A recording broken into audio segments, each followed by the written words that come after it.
Sir మీరు ఏ రోగితో బాధపడుతున్నారు? आपको कौन सी बीमारी से में मुब्तला है? अच्छा, क्या हुआ आपको? एक्सीडेंट हुआ था। अच्छा, क्या रिकवरी हो रहा? अच्छा, कैसा है यहाँ के स्टाफ का, डॉक्टर उन का बिहेवियर, उन का मेडिसिन? 1 साल हो रहा है। 1 साल हुआ? 1 साल में अभी लगभग 40% 40% रिकवर हुआ।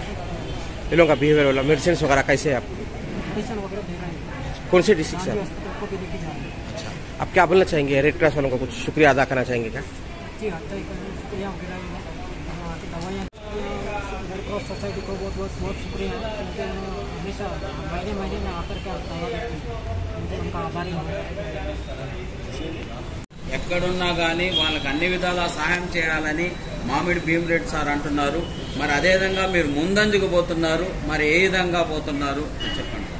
మామిడి భీమిరెడ్డి గారు అందరికీ చెప్పి ఇట్లా చెయ్యాలి, ఇలా చేస్తే అందరికీ మొత్తం ఈ మెడిసిన్స్ అవి ముఖ్యంగా పేదవాళ్ళకి, ఈ పేదవాళ్ళకి సాయం చేయాలని చెప్పి మా ఆఫీస్లో మీటింగ్లో చెప్పడం వల్ల ఈ విధమైన మీటింగ్స్ చేసి అందరికీ మంచి జరగాలని చెప్పి ఈ రకంగా చేయడం జరుగుతుంది. ప్రతి నెల కూడా ఒక 500-600 మందికి మనం ఈ సేవ ద్వారా చేసుకుంటున్నాం.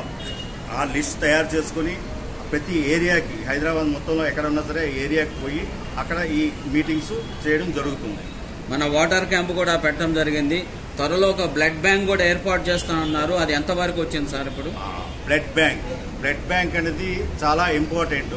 ఆ బ్లడ్ బ్యాంకు పని జరుగుతుంది ఇప్పుడు మన రెడ్ క్రాస్లోని. సో ఆ బిల్డింగ్ అంతా కూడా ఫ్లోరింగ్ జరిగిపోయింది, మొత్తం అంతా కూడా క్లియర్ అయిన తర్వాత ఓన్లీ రూఫింగ్ పైన రూఫింగ్ జరుగుతుంది.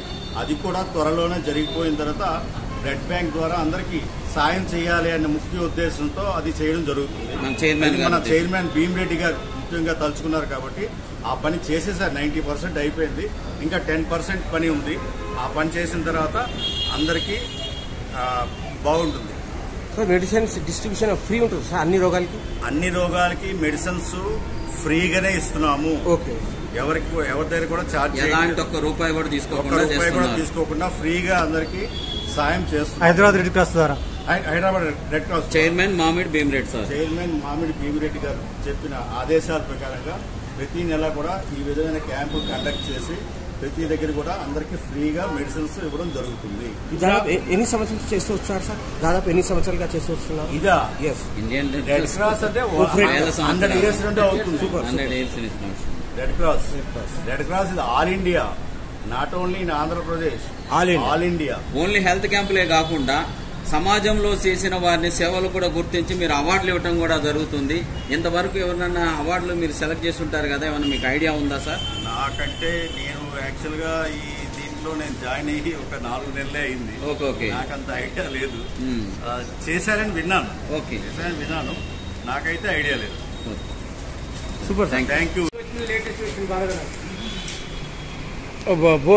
వాళ్ళకి ఇక్కడంతా ఎక్కడి నుంచో ప్రతి ఇండియా, ఆల్ ఓవర్ ఇండియా నుంచి, ఛత్తీస్గఢ్ నుంచి, బీహార్ నుంచి, ఎక్కడెక్కడి నుంచో తప్పిపోయి వచ్చిన వాళ్ళు ఉన్నారు.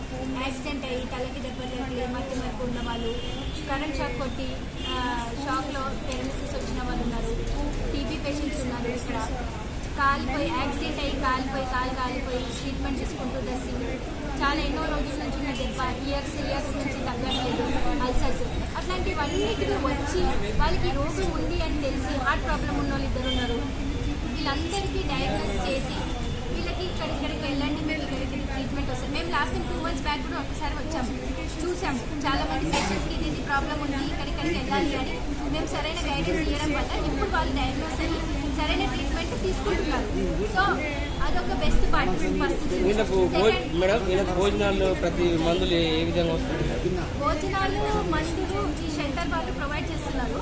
డ్రెస్సింగ్ కోసం ఒక సిస్టర్ ఉంటుంది, వాళ్ళ కొంతమందికి మార్నింగ్ పూట వాళ్ళ దెబ్బలకి డ్రెస్సింగ్ చేయడానికి ఒక సిస్టర్ ఉంటుంది. అండ్ వీళ్ళకి ప్రోటీన్ కూడా పొద్దున సాయంత్రం ప్రొవైడ్ చేస్తున్నారు అని చెప్తున్నారు. మీరైతే మేము అడిగినాము. ఇంకా ఇక్కడ మెయిన్ థింగ్ ల్యాకింగ్ ఏంటంటే సైకలాజికల్ కౌన్సిలింగ్. ఎందుకంటే ఇక్కడంతా హోమ్లెస్ పీపుల్ ఉన్నారు, వైఫ్తో గొడవపడి వచ్చిన వాళ్ళు ఉన్నారు, పిల్లలు గొడవపడి వచ్చిన వాళ్ళు, తప్పిపోయిన వాళ్ళు ఉన్నారు. సో వీళ్ళకి సైకలాజికల్ కౌన్సిలింగ్ చాలా ఇంపార్టెంట్. అది ఒకటి ల్యాకింగ్ కదా, అది కూడా ఇంకా చాలా మంచిగా హెల్ప్ అవుతుంది.